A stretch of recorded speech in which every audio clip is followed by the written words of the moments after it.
All right, so this customer brought in a group of brand new knives in the box unopened for us to sharpen. And I already did one, but I thought this might be a good opportunity to show you exactly what the difference between a professional sharpening and a factory edge might be. These knives are Cutluxe. He got an 8-inch chef, a 5.5-inch utility, and a 3.5-inch paring knife. So what I'm going to do is I'm going to set up the tester, I'm going to sharpen the rest of them, and then we'll show you the before and after.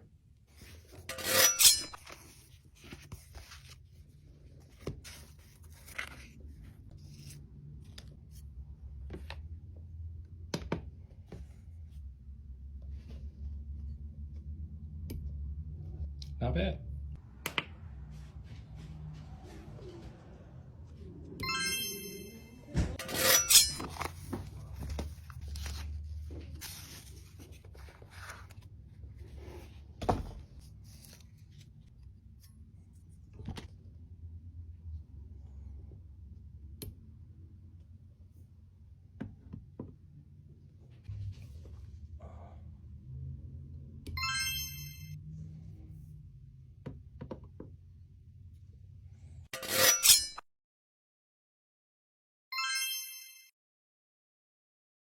So as you can see, these knives are pretty freaking good out of the box, but there's always room for improvement.